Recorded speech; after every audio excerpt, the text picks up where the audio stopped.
being followed by the same thing for 10 years. What does that feel like?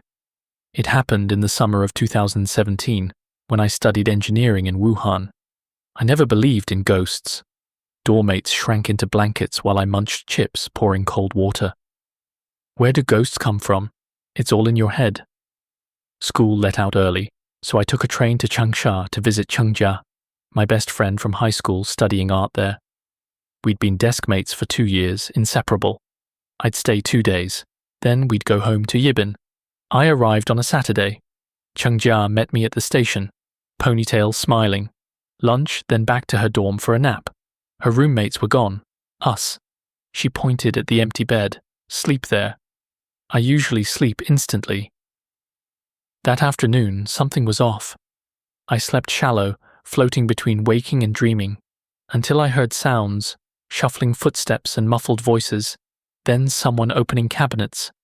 I tried to open my eyes, welded shut. Then a hand ran along the bed's edge. It was cold, even through the blanket. My hair stood up. I strained to move, to shout. Nothing. Strength gone, throat silent, head heavy as cement. So this was sleep paralysis, realer than imagined. After a long struggle, the sounds faded. Chengjia shook me awake at past 5.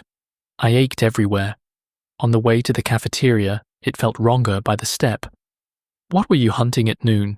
You came feeling around my bed and ruined my nap. Chengjia froze, staring like she'd seen a ghost. What? It wasn't you? I heard you walking around downstairs opening the cabinet. I figured you were hunting your charger. How could it be me? I never got out of bed. You woke me? This is your dorm. What would I rummage for? She asked to the dorm group chat. No one had come back. 2 people can't share the same dream. But if someone was in the room, who? We'd described identical sounds like one action told by 2 mouths. The door lock was solid, the windows shut tight. I thought it was over. On the evening of the 3rd day, the 2 locals came back. The moment they entered, both frowned. What's that smell? Who's on her period? Neither of us, but that jogged my memory. A faint, rusty smell of blood on my first day there. Chengjia dragged me off to eat. On return, the smell is on you 2. You leave, the room goes clean. You come back, it comes with you. Chengjia's face went white. Long silence. Then, wait for me. I'm going to ask someone. She left. Half an hour later she came back, pale, silent. I couldn't press her with everyone around. I held it in until Yibin, and only there dug it out of her. She'd gone to see Ruan, a girl in the next dorm, famous for being too sensitive. The day she was born, her mother passed a woman in the delivery hallway whose baby had come out dead. Frail, always in the hospital, she was said to carry karma with that dead child.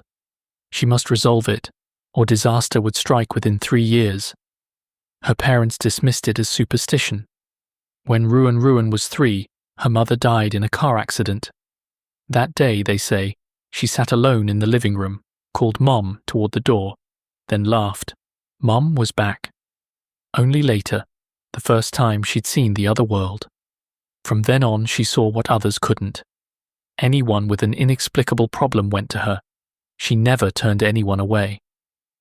Chengjia had hesitated, afraid of seeming a lunatic, but that blood smell was too sinister. She knocked on Ruan's door. That night she told Ruan everything. Ruan stared until her skin crawled, then said, "Go find a mirror. Look at your eyes." Chengjia held up a small mirror. In her pupil's reflection, beside her own image, stood another person, a buzz-cut man. Her hand shook. The mirror fell and cracked. Ruan sighed. Too heavy a grudge. She couldn't help. Chengjia forced herself back to the dorm and acted normal, a secret kept for 10 whole years. Over the next 3 days, 2 more episodes, someone pacing by my bed, sometimes stopping. The clearest time, I pried my eyes open and saw a pitch-black shadow by my pillow, bent over my face. I jolted, tried to call her. No sound. When I could move, it was gone. Back home in Yibin, it got worse. For half a month, sleep paralysis every few days, Never before in 20+ years. Every time the same figure, a thin, small man at the foot of my bed, sometimes staring, sometimes not. His face stayed blurry, only certain, short-haired, gaunt. That period drained me. No daytime energy, sallow face. Friends asked if I was sick. Then low fevers, a tight chest, waking at night unable to breathe, something on my chest. Full checkup, blood work, ECG, X-ray, all normal. The doctor said stress. I'm a junior. What stress? When I couldn't take it, I called Chungjia and poured it out. After effects ever since her dorm. The line went silent. Then her voice changed. Wait at home. I'm coming now. Something to tell you face to face. She took the train over that very night. The moment she came in, she hugged me and cried, apologizing for hiding things. When the tears stopped, she told me about ruin, all of the above, then took a breath. Something scarier. She'd been followed by a thing since childhood. For nearly 10 years. The first time, she was 7. She slept with her grandmother in the old house, windows papered with newspapers. One night she woke to a person at the bed's corner. Thin, only a silhouette, but clearly a short-haired, square-faced man. She screamed. The light went on. Empty.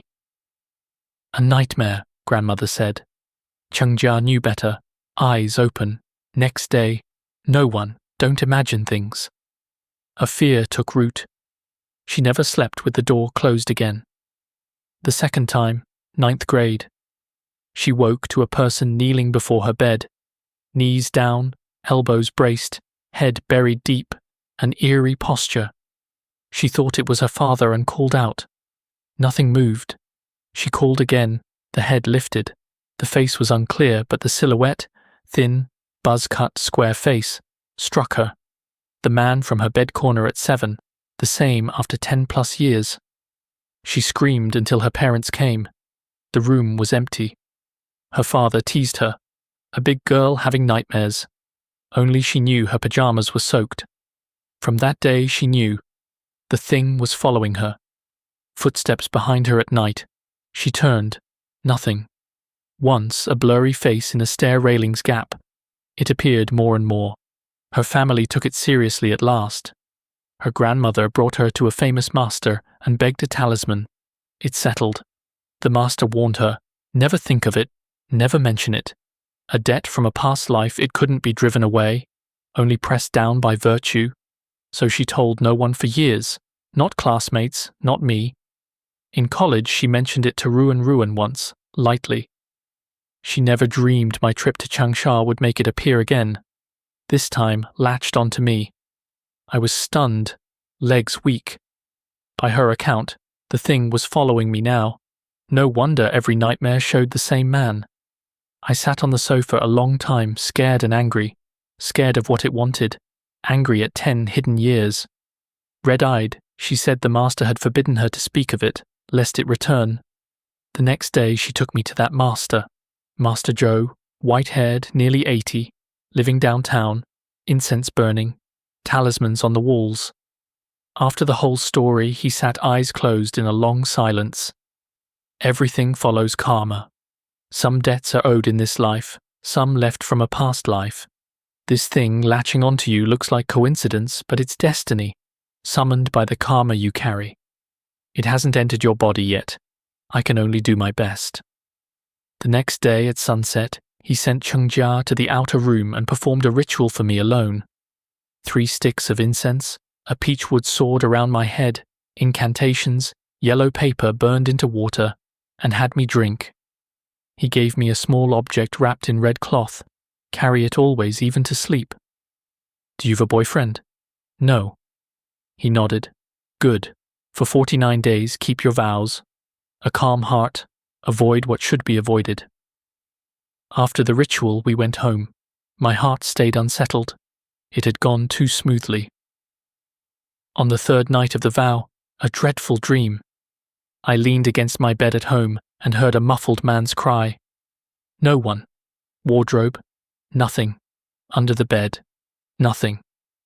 As I straightened up, the desk drawer clicked open. A head burst out. A blurry face turned to me. I don't want to leave. Why do you all insist on driving me away? I jolted awake, drenched in sweat. I didn't close my eyes again. At dawn, trembling, I called Master Joe. Was the ritual for nothing? He laughed. Those are aids. It depends on your heart. Like I told Chengjia, karma's summons is finally a demon of the mind. You must let it go with your own strength. Only then will it leave. Haven't you dreamed of it crying that it doesn't want to go? That's progress. It's loosening. Persist, and you'll send it away.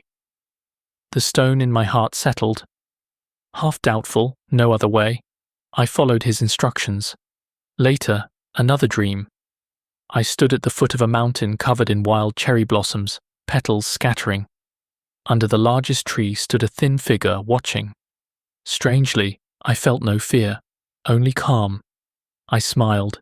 It seemed to nod. A farewell. After that, no more dreams, no more sleep paralysis. Life returned to normal.